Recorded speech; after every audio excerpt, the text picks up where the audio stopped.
but I really actually liked it. Just started season 3 again. Let's go. I just watched the first episode of the new Bridgerton season. Yeah, I haven't gotten there yet. I'm just saying. I know the time period is so problematic, but it's the first genre of romance I fell in love with as a teenager. Oh, yeah, for sure. It's one of those things where, like, there's I can Bridgerton is not defensible for so many reasons, and it's like I'm not defending it at all. It's a fucking Shondaland, like, not period drama. It's like anachronism period drama. And I actually found Manders, I don't know if I sent it to you, but I saw this really fun little thing, like, where they're like, is Bridgerton technically science fiction? Like, and it was interesting.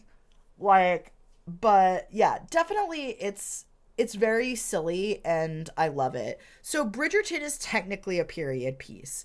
It is pulling from a lot of the source material by Julia Quinn pulls more directly from Regency era England, right? And furthermore, um, you know, it does a lot of playing on other romantic tropes like Cinderella story and, you know, the man who was promised to my sister, the unlikely romance for the ugly duckling, quote unquote. There's a lot of tropes in there that are pretty common for like other romance stories that may be more or less problematic, right? Uh, and then Bridgerton, the show, is a Shondaland production. So the people who brought you, like Grey's Anatomy and Scandal and Private Practice and, the Anna Delvey story, there's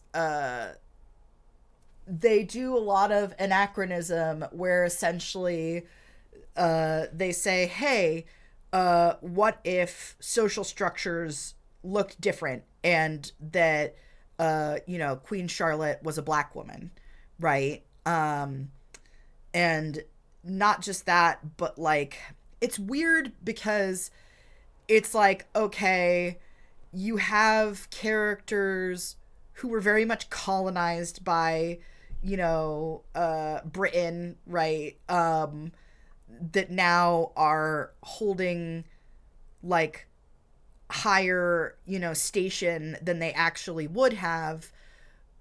It's there's so many things that I can't, speak to, right, as a white person. But yeah, there's a lot of stuff that's cool where there's good diverse casting. The costuming is unrealistic for the time period, but still really gorgeous. They do a lot of string quartet arrangements of pop songs. It's really fun. I ugly cried last night at the end of season 2, toward the end, when Kate's mom was talking to her about, well, yeah, absolutely, Cam.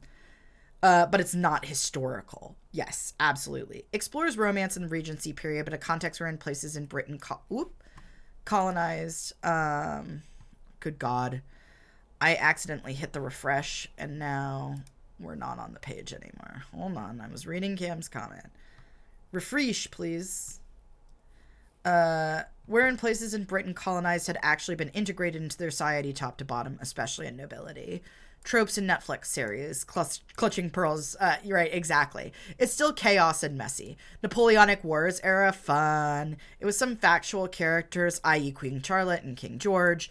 I mean, Queen Charlotte was likely black, right, but was also treated as a concubine, right? Rather than a queen proper. But that's also part of actual historical narrative, right? There's so many things that it's like, there's no easy way, which is one of the reasons why I think it was interesting to see this supposition of it as, almost, viewed as science fiction, where we so intrinsically say, hey, it's nothing like our actual world because these things happen, which again completely divorce us from the way that our actual world has developed in, you know, a white cis heteronormative patriarchy. But yeah, it's cool. It is still cool, and it's very fun. Hot people downloading. It does have a lot of hot people in it. Yes. Mark literally found our wedding playlists because we had different playlists for each section of the wedding. Let me tell you, there's a lot of Vitamin String Quartet on there, baby. Also, I'm a media nerd, so you're welcome in advance for the rants and info dumps. Yes. So I was looking into it, and one of the reasons they use classical arrangements of pop songs is so that the music was familiar to make a part of the setting, not versus it's just a spectator. Right. Like any anachronism, I think that it does more to make things fun and relatable. As y'all know, I absolutely adore the movie A Knight's Tale. And my fucking name, The Egg and I, comes from another one of my favorite pieces of anachronistic media, Cowboy Bebop, which is a space western with like a 60s jazz soundtrack.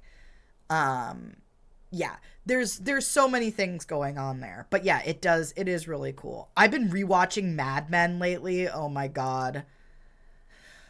Mad Men is wild.